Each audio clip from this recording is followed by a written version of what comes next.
And so we have a great gentleman here coming all the way from Florida, and he's a patriot. And he supports the new federal state of China and our fight against the Chinese Communist Party. And the new federal state of China was founded back in 2020 by Mr. Mao Guo, who is the CCP's enemy number one. And so he has been leading more than 500 million Chinese people to take down the world's largest dictatorship.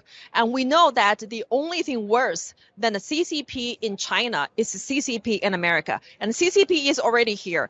It's influencing your Capitol Hill, the Wall Street, the Hollywood, the Silicon Valley. So as an America, why do you think that we need to sit down together to talk about taking down the Chinese Communist Party?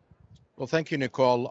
It's very important to understand that this invasion of communism and socialist ideology has not just started now. It started decades in the past, and it infiltrated not just America, but other countries around the world as well.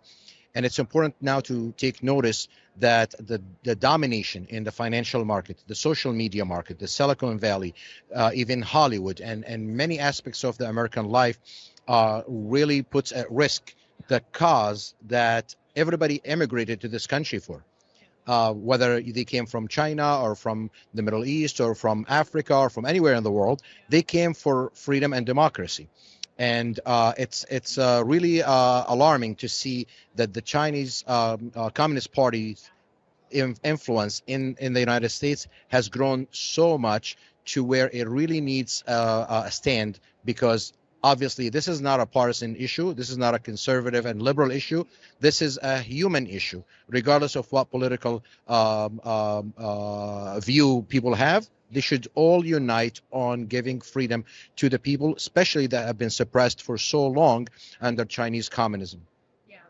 And thank you so much for your deep understanding about the CCP's infiltration and influence in this country, because, you know, we have seen how CCP have grown strong, and thanks to America's freedom. I mean, CCP has fully exploited America's freedom in this country to destroy freedom. And we got to stop them. And, you know, the most notable issue is that the CCP has hired America's top law firm to represent their interest and trying to destroy the Chinese whistleblower movement and the new members of the new federal state of China. So they're trying to destroy the most formidable enemy of the CCP on the U.S. soil.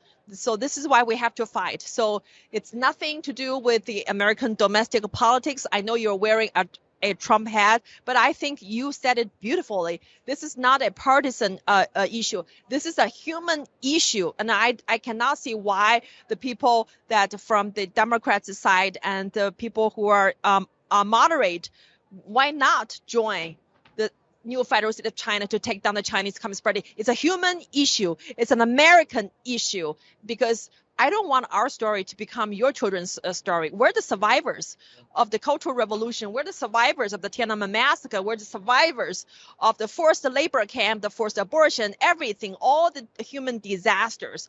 So we don't want our story to become your children's story.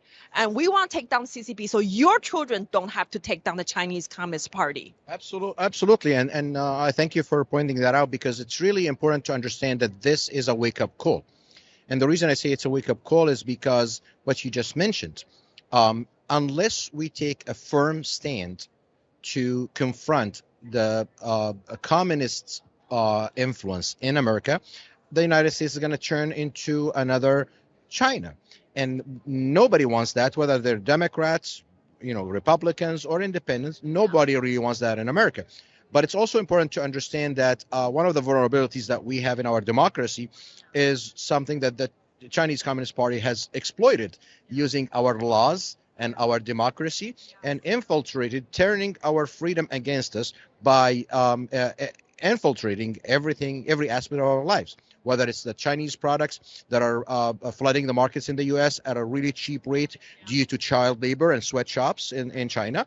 And Americans in general have to take a stand and refuse and start supporting American products so that stop helping the CCP abuse of these poor citizens there that are being worked in sweatshops and exploited, and also so that, like you mentioned, America doesn't turn into another China. And we still want to uphold our laws, and we still want to uphold our democracy. However, we have to be smart about confronting the penetration, that exploitation of our laws and our freedom. We want to remain a capitalist society, and we want to remain a sovereign society. So we have to start confronting these funds and these influences that penetrated, political campaigns and politicians and so on. And we'll take a stand to reference any action that is being taken in the country, whether that applies to our democracy or that advances more socialism and more communism into the United States.